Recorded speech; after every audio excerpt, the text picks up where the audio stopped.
But one of our complaints is we who actually work in the culture, and I think everyone up here in their own right works in the culture, is that quite often it seems like people on our side of the political spectrum have never read a book that wasn't nonfiction and have never watched a movie that wasn't a documentary.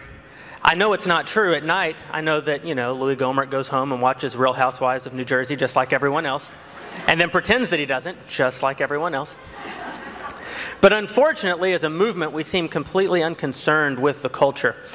Or as someone said in the last panel when referring to our use of social media, it's almost as though we think that social media is a tool where you need to go over and build up this aspect, instead of being a reflection, which is what the culture actually is.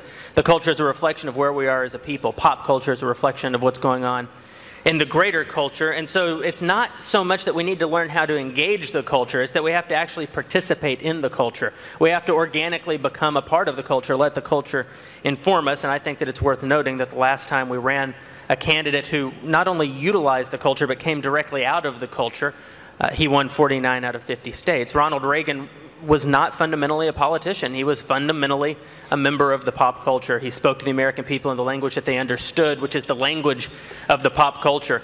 When you often hear Republicans talk about Mitt Romney and Barack Obama in 2012, they would say things like, Barack Obama doesn't speak the language of the American people. I mean, when he speaks about the Constitution, he always bastardizes it and cheapens it and uses it out of context. When he speaks of the founders, he doesn't speak of them reverently. But that's not the language of the American people. I mean, when you get together with your friends over a game of golf, you don't actually quote the founders very often. And with the exception of Ben Shapiro, none of us here has actually memorized the Constitution. The language of the American people is The Simpsons, and the language of the American people is American Idol. The language of the American people is pop culture. We drive around in our cars, most of us actually listening to music radio, not talk radio. And that's why, until we come to understand and appreciate what's going on in the culture, we don't really understand why Barack Obama won. The reason Barack Obama won is because the culture has been prepping the battle space for his ascendancy for the last 40 years. I know it's popular to say that Americans are not a racist people, and certainly politically we're the least racist people functioning in the world today, but there's a little bit of racism left in the culture, and it's been cultivated in such a way that it actually favors the ascendancy of a Barack Obama instead of penalizing the ascendancy of a Barack Obama. And I think that that's hopefully something that we can get into a little bit today as we engage in this conversation about taking back the culture. So thank you guys for being here with us.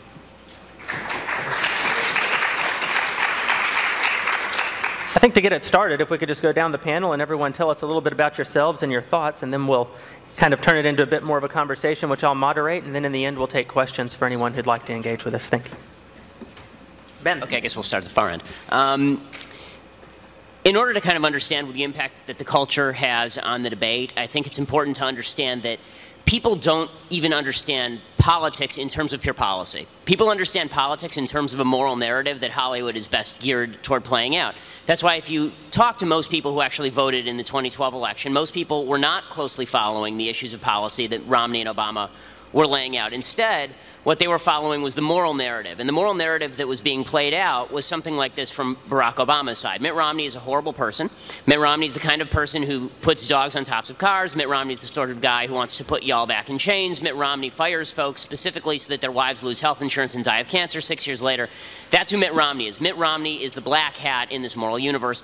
Mitt Romney was busy talking policy. He was saying Barack Obama's a bad president, but fundamentally he's a good guy. He's just kind of a bad president. Obama was speaking the language of Hollywood. Mitt Romney was speaking the language of talk radio.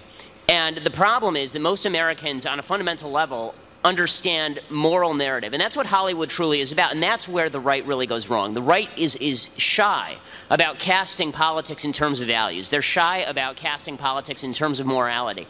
And so I think there are two problems when we talk about the culture. The first is the problem of the culture completely lacking any semblance of balance, the culture being completely leftist. That's nothing new. The culture has been like this really since the late 60s in television, and really since before that in the movie industry. But the 60s is really the turning point.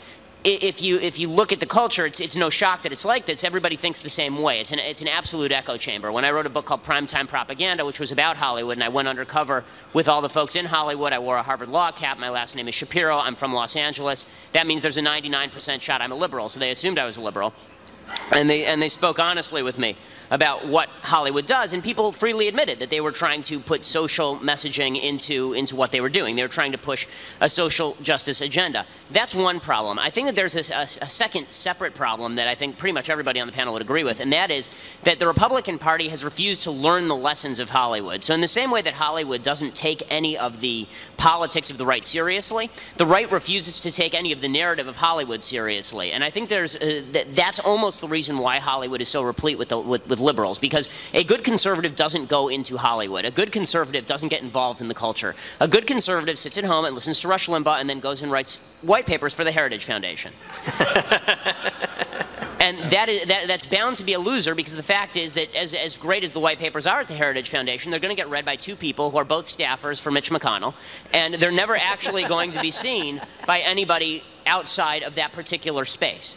If we want to start winning again, if conservatives want to be ascendant in the culture again, they have to make the case that our values are the right values, that the opposing values are actually evil and wrong and hurt people. And that's a Hollywood narrative that has to be drawn out, not only in Hollywood, but that narrative has to be extended into the realm of politics itself. Thanks.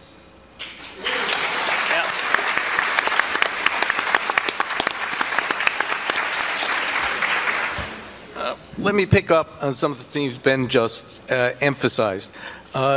Last year we had a similar panel, and I'll just start my brief comments with a point they made last year and then move on to new things. Coming from the old Marxist left, I always start with and I got this from my friend, the late Gene Genovese, a great conservative historian who used to be a Marxist, who called his book in Southern history The Southern Front. And he did that because he took a cue from the Italian Marxist Antonio Gramsci, who said that there's a battle for cultural hegemony, and that we can't change politics unless we wage a war of position within the culture to change the culture before there can be any political change. And that's a great insight that conservatives have to learn from. We have to wage a war for the culture, for the whole way of life, for the assumptions, the values, the themes that are inherent in everybody shares. And I think there's no doubt that up to the present time, I think it's beginning to change, the left has been winning. Let me give you a few examples. I just got an email from a friend of mine who's a conservative social studies educator who works in curriculum for high school and elementary school. And coming up in 2 weeks is the convention of something called it's the annual convention of the Social Studies Education Council. It's the major professional organization of people working on curriculum and teaching social studies. Its membership is largely made up, not college teachers, but high school and middle school teachers and some elementary school teachers. Who are the keynote speakers at the convention? Our old friends Oliver Stone and Peter Kuznick, who are giving the keynote address on how to teach the history of the Cold War. They're reaching thousands of educators at a national convention. And I was on a one-man campaign virtually with some people joining in to fight against everything they said in various columns, the Wall Street Journal, Weekly Standard, other venues, PJ Media. And they were exposed in terms of the lies they told, the misinformation they were giving. His documentary was on Showtime. Now it's been re-released. It's going to be shown on regular cable channels because the Showtime contract has passed. The DVDs are out. It's going to be used by college teachers and high school teachers throughout the country who are going to take 1 or 2 or 3 episodes and show them in their classes. You can't over-exaggerate the impact this has and how our kids are being educated.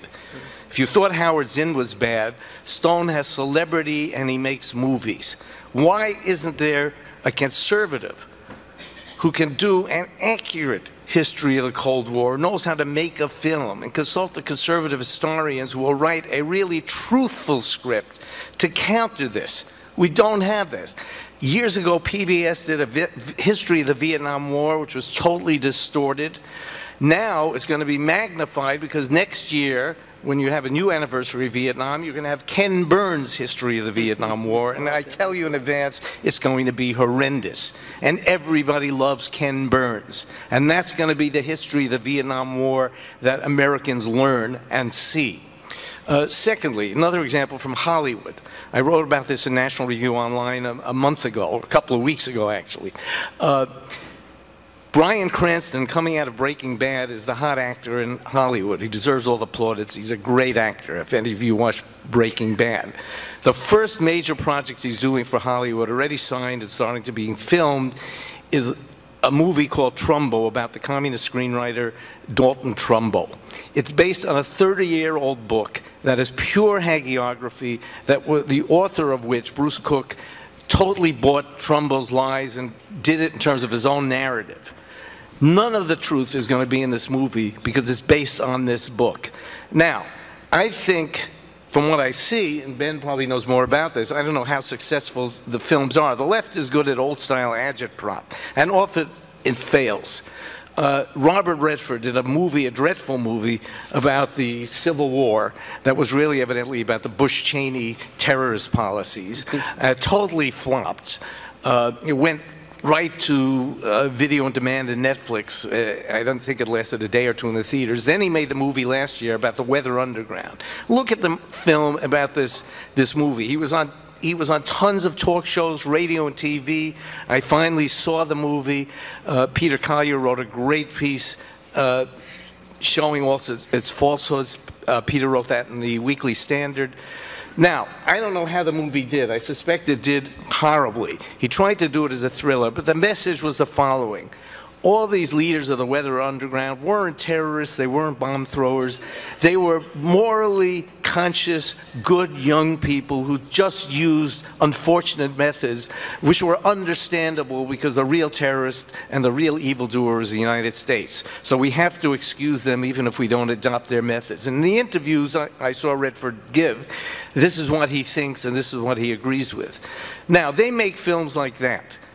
It's agitprop. I think conservatives can make much better films. They don't have to emulate their style, which they can get funded and they do these films. And I'll give one good example. The most underrated, and I think it does very well because it's always renewed, is the TV show with Tom Selleck, Blue Bloods, which is a great conservative television show. And look at the themes. One of my favorite episodes a year ago was about a black mayor black hustler in New York, a race hustler, clearly modeled on Al Sharpton, who was creating a phony incident in order to get support and inflame the people in the black ghetto. And my favorite line in that episode, when they confront the mayor, what you do is going to be disastrous, there's going to be riots, it's going to bring down New York, we have to stop him and placate him.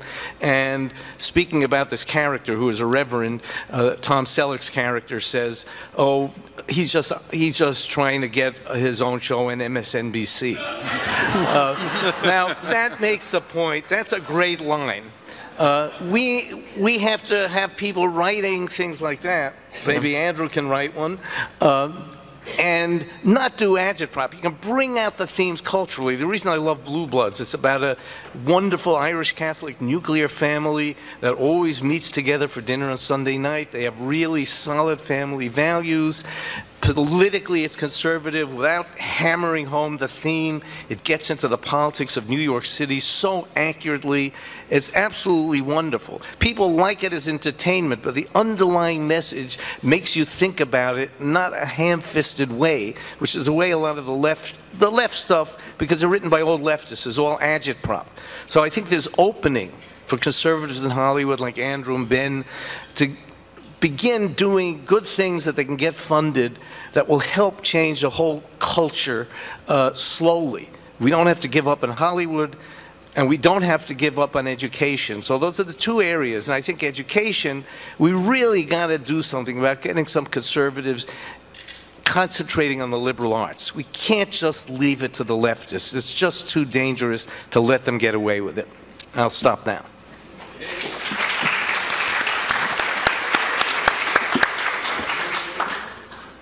Drew? Time. Jeremy's an old friend, or otherwise I'd have to have heard him. But I've been making a living writing novels and movies for 25 years. That's been really my only living. And I feel that the problem that conservatives have entering this field and supporting this field, which is even more important because we get no support, is that they don't understand that conservative art doesn't look like conservative life, okay? Conservatives have been picking on the arts since men wrote on walls, okay? Ovid, one of the formative poets of my life, was banished to an island the size of this table for writing pornography. The Vatican painted drapery on the nudes of Michelangelo. Ulysses and Lady Chatterley's lover had to go through court cases to keep from being banned as pornography, rock and roll, sex in the movies. Conservatives have opposed them all. As a result of this clever strategy, there are now no conservatives in the arts. I mean, the arts are so completely dominated by the left that they can now blacklist us, and even worse, they can ignore and give bad reviews to good pieces and good reviews to bad pieces that support their politics, which they do.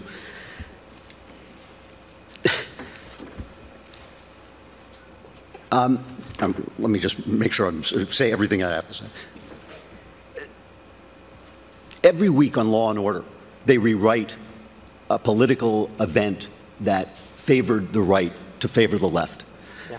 The movies that have been coming out for the last 40 years have been rewriting history and politics to do the same thing. Argo won the Oscar, I think, last year, and good movie. It's a good movie. It rewrote the Iran hostage crisis as being America's fault, and it rewrote Jimmy Carter as a competent president and a fine statesman who brought everyone out safely. Shoot me dead, please, okay? Now, I just want to be clear about this. I live a very conservative life, all right? I've been a family man for, more than 30 years. It may be too much information, but my sex life basically consists of my wife and watching Game of Thrones. That's it. I live a life that could be a Hallmark movie. I don't watch Hallmark movies, and I stopped watching Blue Bloods after a while because I knew what they were going to say. I knew they were going to confirm my values. I knew they were going to confirm my ideas. I want to see Tosca. I want to see Macbeth. I want to see The Sopranos. I want to see people commit adultery. I want to see sex. I want to see violence. I want to see murder. Because that's what those are the great stories. Those are the great stories that tell what the internal life of man is like. That's what the arts are for. They are for communicating what it is like to be a human being. You cannot do that on the Hallmark Channel, okay? So conservative art is art that tells the truth, because conservatives are truth-based people. If the truth opposes conservatism, we change our minds, okay? What the left has done is they make good art that tells lies. And that's what we should be fighting. The right does not need, we do not need another pundit telling us about Miley Cyrus's backside. So help me, we do not need it.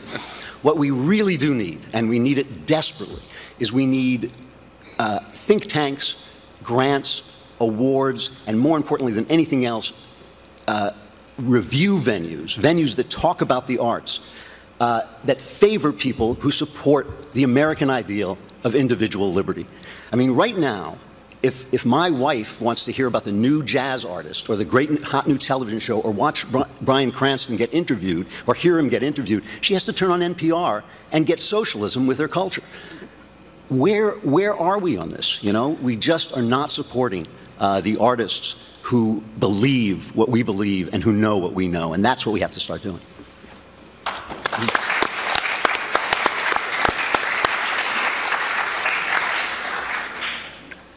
Thanks, Drew, and True.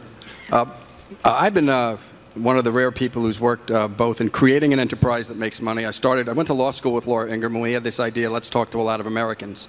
So we sort of syndicated our own show, put it out there, spoke to a lot of people, and get this, we turned a profit. It's a crazy idea.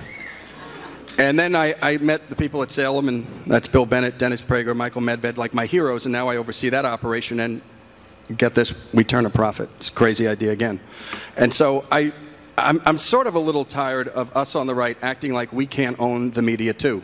Because we have two examples. We have talk radio, and it's fantastic. It preaches to the choir. And then we have Fox News. CNN had a 16-year head start, and Roger Ailes and Rupert Murdoch beat them in 2 years. 2 years. Took them to match their audience. So if you would indulge me, because I'm not a public speaker like this, I'm the man behind the scenes who likes making stars or working with stars and making them better and getting them out. We've all talked together, that is, a lot of the big talk radio hosts, and we're preaching to the choir, but the question is who's getting the center? And so National Review asked me to write a quick column on this. This is why I was invited, so if you'll indulge me, it'll take about 4 minutes to read it, but I'll serve you all better by doing that. Because this is now an executive talking about what we can do as donors and funders to think about how we create more enterprises that tell stories and fund people like Andrew and Ben and get stories out into the public. And the title of the National Review piece, which went all over the place and got me invited here, is called A Deficit of Stories. And I wrote this during the government shutdown. How did it happen? How did we wake up one day to find ourselves cast as the bad guys for trying to save future generations from a lifetime of indebtedness? Why are we punished for pointing out that if we keep spending more money than we take in, we won't continue to be a great country? Why do Americans view Republicans more negatively than Democrats when it's Democrats who gave us Detroit and Democrats who might soon turn America into Detroit? Well, how did that happen? It's simple. We're losing the debate about our deficits and everything else because we have the biggest deficit of our own, a storytelling deficit. How did the left accumulate all of these important media conglomerates, then get them to sing from the same playbook and do the bidding of one political party at the expense of another? It's simple. The left takes the business of media ownership and storytelling seriously. We don't. That's ironic, given that we take ownership of every other business in the universe seriously, in every other walk of life. Serious people, if they want to dominate their field, own distribution pipelines. Ask the Koch brothers. Ask Walmart. They didn't complain about a lack of pipelines or a pipeline bias. They built them, and they made fortunes. The loyal soldiers of the left have turned their pipelines, their media pipelines, into political fortunes. They've reaped wins not only in politics, but in shaping how we Americans view ourselves in the world, what we think about risk-taking, work, private capital, family, even God. Those who tell the stories rule society, Plato said. Muriel Rukeyser said, the universe is made up of stories, not atoms. Stories are packed not with hard data, but with something far more powerful, emotional data. That's why we remember them and why they're so easily transported. Even through generations, stories stir our souls. If Plato were around today, he'd have added this caveat. Those who own the networks rule society. What an advantage ownership confers. Take the shutdown. From Jon Stewart to Wolf Blitzer, from ABC to CNBC, the story was the same. Extremist Republicans held the country hostage for their own political advantage, while a heroic President Obama held steadfast to principle, refusing to negotiate with domestic terrorists, us. The impact of this mass media advantage is incalculable. Indeed, it is so powerful that it creates an effect much like the Stockholm Syndrome. We conservatives begin to feel as if we're hostages and a beleaguered minority in our own country, though we're not. We begin to placate those who hold power, or we fall to arguing amongst ourselves. And soon our own internal family squabbles themselves become fodder for the media. When we vent, we become the very caricature of ourselves that the media created, the angry white old guy. That's the power of media ownership. A small group of people can have a profound impact on the culture. Indeed, it is a form of asymmetric warfare the left is fighting against our own country, and they're reaping huge benefits from their investments. So the question I ask this audience, where are our versions of these mass media platforms? We have a few. In '96, Ailes, with the help of Murdoch, launched Fox. It didn't take long for them to beat CNN. We have success in talk radio. I launched Laura Ingram's show in 2001. I run some very big shows on Salem. But we are not telling stories in these platforms. Mostly, we're just preaching to the choir. Not a bad thing, because choirs need to be fed. But why we don't own more distribution channels and content providers is beyond me. Do we believe we can reason our way to victory using our superior arguments to win back our country? If so, the factually inclined among us have forgotten two important facts. Most human beings get their information through stories, and most Americans don't like the smart guy in the room telling us what to think, even if that guy believes a lot of what we believe. Regrettably, we have too few people communicating our stories effectively, the story of free enterprise and the American character. We've developed a bench of PhDs, invested billions in think tanks, nothing when it comes to telling stories, making venues where we can share those stories. Imagine this, if we had our own NPR, for instance, an organization we love to mock, but get this, it reaches 35 million people a day. Fox reaches 2. And confess it, you've all listened to NPR. When you've had it with the claptrap and the screaming and yelling, you go there because they tell stories. Crazy Marxist loony stories, but nonetheless stories. If we had our own version of NPR, an organization we mock, we'd see storytellers coming out of the woodwork, guys like Andrew, because we'd have distribution. We'd see an army of pundits, just as the army of pundits came to Fox News, we'd have an army of storytellers coming to NPR.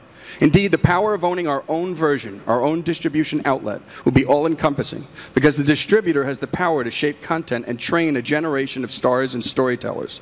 These stories could reach independents, new generation of listeners and viewers, because it wouldn't take much to turn our version of NPR into TV, podcast, apps, and live streams.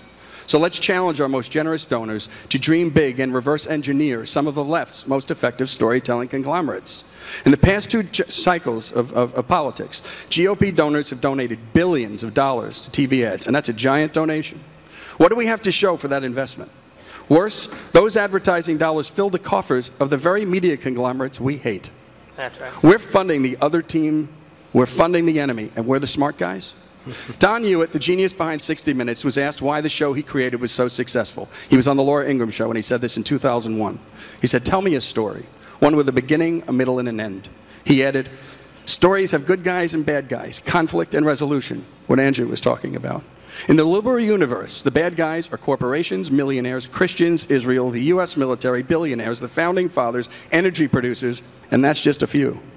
That's us. The good guys, journalists, trial lawyers, union leaders, Palestinians, and government agencies. And that's just a few. They're framing the moral universe with good guys and bad guys. And all we do is complain. We need our big donors, most of them big dreamers and builders themselves, to invest in a few good men and women who will construct a new distribution platform of storytelling tanks. Invest big. Let those people hire people who know what they're doing, who sound like America, who look like America, and who share America's values.